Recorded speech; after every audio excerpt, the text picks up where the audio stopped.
Hello বন্ধুরা, সাথীস lovely কিচেনে সবাইকে স্বাগত জানাই। আজকে রান্না করব বক ফুলের পকোড়া।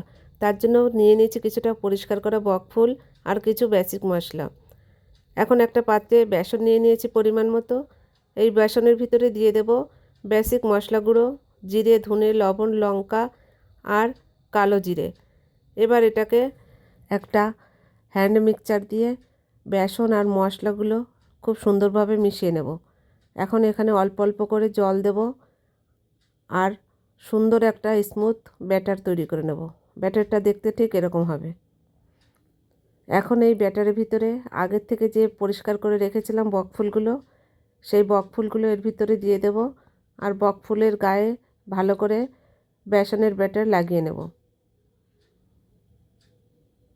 এদিকে গ্যাসে একটা কড়াই বসিয়ে দিয়েছি। কড়াইতে তেল দিয়ে দিয়েছি, তেল গরম হয়ে গেছে। এখন এই তেলের ভিতরে ব্যাটারে ডুবানো বকফুলগুলো একটা একটা করে সব দিয়ে দেব আর উল্টে পাল্টে ভালো করে লাল করে ভেজে একটা অন্য পাত্রে তুলে নেব।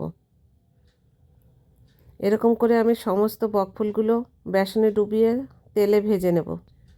বন্ধুরা, আমার পকোড়াগুলো খুবই মুচমুচে আর স্বাদিষ্ট হয়েছিল। তোমরা একবার এইভাবে বাড়িতে বানিয়ে খেয়ে দেখো, খেতে খুবই টেস্টি লাগে। আর আমার রেসিপি যদি তোমাদের ভালো লাগে তবে লাইক, শেয়ার এবং কমেন্ট করতে ভুলো না। থ্যাংক ইউ, ধন্যবাদ।